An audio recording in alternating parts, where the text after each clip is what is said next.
ಅಂದರೆ ಕೆಲವೊಂದ್ಸಲ 4 hours 5 hours ಈ ಥರ ಟೈಮ್ ತಗೋತಾ ಇದ್ವಿ. ಮತ್ತೆ ಫಸ್ಟೇ ನಾವು ಸ್ಮಶಾನದಲ್ಲಿ ಶೂಟಿಂಗ್ ಮಾಡುವಾಗ ಆ ಕಾಳಿ ಗೆಟಪ್ ಹಾಕೊಂಡೆ. ಹಾಕಿದ ತಕ್ಷಣ ಕ್ಯಾರವಾನಲ್ಲಿದ್ದೆ, ನನಗೇನೋ ಗೊತ್ತಿಲ್ಲ, ಇವ್ರು ಶಾರ್ಟ್ ವೆಯ್ಟ್ ಮಾಡ್ತಾ ಇದ್ರು. ನನಗೆ ಎದ್ದೇಳಕ್ಕೂ ಆಗಲ್ಲ, ತಲೆ ಎತ್ತಕ್ಕೂ ಆಗ್ತಿರ್ಲಿಲ್ಲ. ಏನೋ ಒಂಥರ ಏನೋ ಭಾರ, ತಲೆ ಏನೋ ದಪ್ಪ, ಒಂಥರ ದೊಡ್ಡದು ಅನಿಸ್ತಾ ಇದೆ, ದೇಹ ಎಲ್ಲ ಒಂಥರ ತುಂಬಾ ಭಾರ ಅನಿಸ್ತಾ ಇದೆ. ಇವ್ರು ಕರಿತಾ ಇದ್ದಾರೆ, ನನ್ಗೆ ಇವ್ರು ಮಾತಾಡೋದೆಲ್ಲ ಏನು ಕೇಳಿಸ್ತಾ ಇಲ್ಲ. ಅದಾದ್ಮೇಲೆ ಇವ್ರಿಗೆ ಏನೋ ಡೌಟ್ ಆಯ್ತು, ಏನೋ ಪ್ರಾಬ್ಲಮ್ ಆಗಿದೆ, ಎಲ್ಲ ಕ್ಯಾರವಾನ್ಗೆ ಓಡ್ ಬಂದ್ರು. ನಾನು ಹೇಳ್ತಾ ಇಲ್ಲ, ನನ್ನ ಕೈಯಲ್ಲಿ ಆಗ್ತಾ ಇಲ್ಲ. ನಾನು ಸಾಮಾನ್ಯವಾಗಿ ಯಾರನ್ನೂ ವೆಯ್ಟ್ ಮಾಡಿಸಲ್ಲ ಶೂಟಿಂಗ್ ಟೈಮಲ್ಲಿ. ಅದಾದ್ಮೇಲೆ ಅಲ್ಲೇ ಕಾಳಿಯಮ್ಮಂದು ದೇವಸ್ಥಾನ ಇತ್ತು ಸ್ಮಶಾನದಲ್ಲಿ, ಅಲ್ಲಿ ಕರ್ಕೊಂಡು ಹೋಗಿ ಒಂದು ಏನೋ ತಡೆ ತರ ತೆಗೆಸಿ ಪೂಜೆ ಮಾಡಿದ್ರು.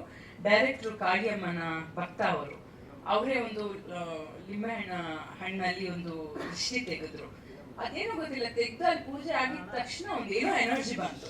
ಇಮಿಡಿಯೇಟ್ ಆಗಿ ಶೂಟಿಂಗ್ ಹೋದ್ವಿ ಅಷ್ಟೇ. ಅದಾದ್ಮೇಲೆ ನಂಗೆ ಯಾವತ್ತೂ ಆ ಥರ ಪ್ರಾಬ್ಲಮ್ ಆಗಿರಲಿಲ್ಲ. ನಮ್ಮ ಕನ್ನಡ ಫೇಸ್ಬುಕ್ ಪೇಜ್ನ ಲೈಕ್ ಮಾಡಿ, ಯೂಟ್ಯೂಬ್ ಚಾನೆಲ್ನ ಸಬ್ಸ್ಕ್ರೈಬ್ ಮಾಡಿ. For more updates click on the bell icon. ನಮ್ಮ ಕನ್ನಡ ಡಿಜಿಟಲ್ ಮೀಡಿಯಾ.